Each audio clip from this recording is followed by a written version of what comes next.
Student, आपका हमारे YouTube channel में स्वागत है। आज हम पर्यावरणीय स्वास्थ्य के बारे में जान लेते हैं और इसका एमसीक्यू क्वेश्चन हमारे चैनल पे इसका वीडियोस अपलोड है, आप वहां से जाकर देख सकते हैं। और हमने 12 क्लासेस ले चुके हैं। आज हमारा 13 डे है। चलिए हम स्टार्ट करते हैं, जान लेते हैं पहले इसके बारे में। पर्यावरणीय स्वास्थ्य जो है, पर्यावरण का अर्थ है हमारे आसपास का वातावरण। स्वास्थ्य पर पर्यावरण का सीधा प्रभाव पड़ता है और इसके शुद्ध जल, स्वास्थ्य वायु और साफ भूमि आवश्यक है। प्रदूषण रोगों का मुख्य कारण है। पर्यावरणीय स्वच्छता रोग नियंत्रण में सहायक है। अब इनका हम स्वच्छ जल देख लेते हैं, इसके बारे में भी जान लेते हैं। सुरक्षित पेयजल आवश्यक है। जल जनित रोग हैजा, टाइफाइड, डायरिया, क्लोरीनीकरण से पानी शुद्ध किया जाता है। जल स्रोतों की सुरक्षा आवश्यक है। तो अब वायु प्रदूषण के बारे में देख लेते हैं। वायु प्रदूषण क्या है? धूल, धुआं और गैसें वायु को प्रदूषित करती हैं। प्रदूषित वायु से अस्थमा और फेफड़ों के रोग होते हैं। औद्योगिक धुआं वायु प्रदूषण का मुख्य कारण है, जबकि वृक्षारोपण से प्रदूषण कम होता है। अब इसका अगला है अपशिष्ट प्रबंधन यानी वेस्ट मैनेजमेंट के बारे में है। ठोस अपशिष्ट का सही निपटान आवश्यक है। बायोमेडिकल वेस्ट अलग करना चाहिए। कचरा खुले में नहीं फेंकना चाहिए। स्वच्छता अभियान रोकथाम में सहायक है। अब इनका है 5 पॉइंट। कीट नियंत्रण के बारे में है, जो कि मच्छर, मलेरिया और डेंगू फैलाते हैं, यह हम सभी जानते हैं। और मक्खियाँ भोजन को दूषित करती हैं। लार्वा नियंत्रण आवश्यक है। कीटनाशक छिड़काव उपयोगी है। इसका एमसीक्यू क्वेश्चन आप हमारे यूट्यूब चैनल पे जाकर पढ़ सकते हैं। पर्यावरणीय स्वास्थ्य के बारे में पूरा, जैसे एग्ज़ाम पैटर्न में क्वेश्चन पूछे जाएंगे वैसे ही है बिल्कुल। अब हम देख लेते हैं एपिडेमियोलॉजी के बारे में, जो महामारी विज्ञान के बारे में है। तो पहले हम इसकी परिभाषा जान लेते हैं कि इसकी परिभाषा क्या है। तो देखिए, एपिडेमियोलॉजी रोगों के वितरण और निर्धारकों का अध्ययन है और यह समुदाय स्तर पर रोगों का अध्ययन करता है। इसका उद्देश्य रोग की रोकथाम और नियंत्रण है, जबकि ये कौन, कब, कहाँ और क्यों का उत्तर देता है। और इसका जो उद्देश्य है, रोग के कारणों की पहचान करना, जोखिम कारकों का पता लगाना है, रोग की रोकथाम की योजना बनाना है, स्वास्थ्य कार्यक्रम का मूल्यांकन करना और महामारी की पहचान करना है। महामारी विज्ञान त्रिकोण के बारे में जान लेते हैं कि ये क्या है। ये देखिए, ये इसका जो है कारक है, एजेंट, और ये होस्ट, इन्वॉल्वमेंट है, पर्यावरण। इन तीनों के अगर इन तीनों का संतुलन बिगड़ जाता है, बिगड़ने पर ही रोग होता है। ठीक है।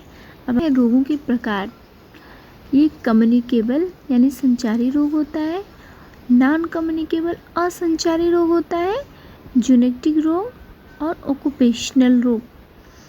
तो देखिए, अब हम जान लेते हैं पहले इसका संचारी रोग के बारे में भी पढ़ेंगे और नॉन संचारी रोगों के बारे में भी पढ़ेंगे। तो अब अगला हम देख लेते हैं। ये देखिए, IMR का जो बिल्कुल फुल फॉर्म है वो इन्फेंट मॉर्टेलिटी रेट है और MMR का जो है वो मैटरनल मॉर्टेलिटी रेटियो है। CBR का करंट बर्थ रेट है और CDR का करंट डेथ रेट है। और अटैक रेट यानी महामारी में विशेष दर है इसका। अब हम अगला पढ़ने वाले हैं राष्ट्रीय रोग निगरानी के बारे में, जो इंटीग्रेटेड डायसीज सर्विलांस प्रोग्राम का है, जो वर्ष 2004 में शुरू हुआ था और रोगों की शीघ्र पहचान करना इसका उद्देश्य है, जो महामारी रोकथाम में सहायक है। एमसीक्यू पे एक नज़र डालते हैं और देख लेते हैं। तो पहला है हमारा महामारी विज्ञान किसका अध्ययन है? केवल रोग का इलाज, रोग का वितरण और निर्धारक, दवा निर्माण या ऑपरेशन? तो देखिए महामारी विज्ञान जो है वो आपका केवल रोग का इलाज ये बिल्कुल नहीं होगा, दवा निर्माण से भी कोई नहीं है इनका अध्ययन है, और ऑपरेशन भी नहीं है। तो इनका आंसर जो है वो है रोग का वितरण और निर्धारक। तो इसका बी आंसर सही है। और एपिडेमियोलॉजी शब्द किस भाषा से आया है? लैटिन, ग्रीक, अंग्रेजी या फ्रेंच? तो देखिए एपिडेमियोलॉजी भाषा जो है वो ग्रीक भाषा से आया है, ये याद रखिएगा आप। इसका बी आंसर सही है, ये ग्रीक भाषा से आया हुआ है। महामारी का अर्थ है, क्या है महामारी का अर्थ? एक व्यक्ति में रोग, सामान्य रोग स्तर, अपेक्षा से अधिक रोग फैलना या पूरे विश्व में रोग। तो महामारी का जो अर्थ है वो है अपेक्षा से अधिक रोग फैलना। इसका सी आंसर सही होगा। पैंडेमिक का उदाहरण है, इसका क्या उदाहरण है देख लेते हैं। मलेरिया, डेंगू, कोविड-19 या टाइफाइड? तो पैंडेमिक का जो उदाहरण है वो है कोविड-19। सी आंसर सही है। एंडेमिक का अर्थ क्या है? अचानक फैलना, किसी क्षेत्र में स्थायी रूप से मौजूद, विश्व स्तर पर फैलना या केवल बच्चों में? तो आप बताइए इसका आंसर क्या होगा?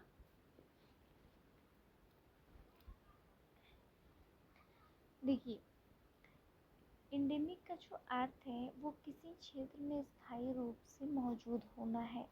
इसका बी आंसर सही होगा। महामारी विज्ञान का जनक किसे कहा जाता है? Pasteur, Robert Koch, Jon Snow या एडवर्ड जेनर को? तो महामारी विज्ञान का जो जनक है वो जॉन स्नो को कहा जाता है। सी आंसर इसका सही है। इंसिडेंस का अर्थ क्या है?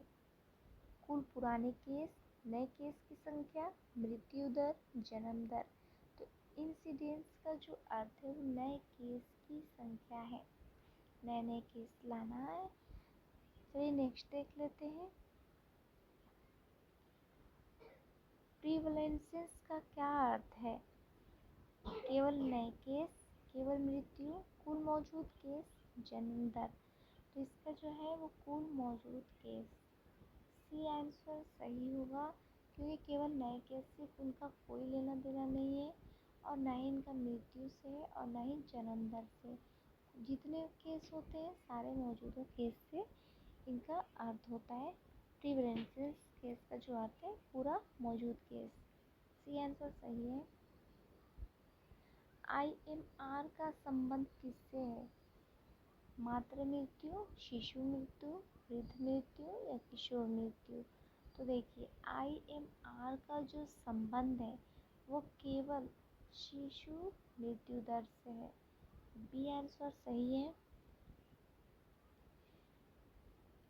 एपिडेमियोलॉजिकल ट्रायड में क्या शामिल है? Host, agent, involvement, doctor nurse patient या वायरस, बैक्टीरिया, फंगी या वाटर, एयर, सॉइल? तो इसका आंसर है पहले होस्ट, एजेंट, इन्वॉल्वमेंट।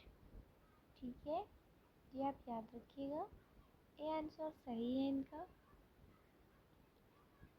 होस्ट का क्या अर्थ है? रोग कारक, रोग फैलाने वाला कीट, वह व्यक्ति जिसमें रोग होता है या दवा? होस्ट का जो अर्थ होगा तो ये है वह व्यक्ति जिसमें रोग होता है। सी आंसर सही है। एजेंट का क्या उदाहरण है? मानव, जीवाणु, जल या घर? तो जो एजेंट का उदाहरण है वो है मानव, जीवाणु, जल, तो ये होंगे जीवाणु। बी आंसर सही है इनका। इन्वायरमेंट में क्या शामिल होता है? केवल मौसम, केवल जल, बाहरी परिस्थिति, दवा? इन्वायरमेंट में जो है वो बाहरी परिस्थितियाँ शामिल होती हैं। सी आंसर सही है। सर्विलांस का अर्थ क्या है? इलाज, निगरानी, टीकाकरण या ऑपरेशन? तो जो सर्विलांस पे है इनका ऑप्शन होगा निगरानी। बी आंसर सही होगा इसका। केस फर्टिलिटी रेट क्या दर्शाता है? जन्म दर, मृत्यु दर या रोग से मरने वाले रोगियों का प्रतिशत या कुल रोग। तो देखिए जो केस है फर्टिलिटी रेट, जो केस होता है वो रोग से मरने वाले रोगियों का प्रतिशत होता है। देखिए जो इंसिडेंस है वो केवल नए मामलों को दर्शाता है, ये बिल्कुल सही बात है। और प्रिवलेंस में जो है वो पुराने और नए दोनों केस शामिल होते हैं, ये सही है। और जो ये है आपका पेंडेमिक केवल एक गांव तक सीमित होता है, ये गलत बात है। पेंडेमिक जो होती है पूरे गांव तक सीमित नहीं होती है, एक गांव तक सीमित नहीं होती है, पूरे गांव तक सीमित होती है। और सर्विलांस रोग जो है ये निगरानी है, बिल्कुल सही बात है, निगरानी है। एपिडेमियोलॉजी केवल इलाज से संबंधित है, ये गलत बात है। होस्ट एनवायरनमेंट एजेंट मॉडल को एपिडेमियोलॉजिकल ट्राइट कहते हैं, जी सही बात है, कहते हैं। केस फर्टिलिटी रेट प्रतिशत में व्यक्त होता है, जी हाँ बिल्कुल सही बात है, ये व्यक्त होते हैं। और ये देखिए एंडेमिक का अर्थ है अस्थायी रोग, तो ये गलत बात है, ये अस्थायी नहीं होते हैं। और जॉन स्नो ने हैजा पर कार्य किया, सही है। एपिडेमियोलॉजी सार्वजनिक स्वास्थ्य का आधार है, जी सही है ये भी। अब हम अगला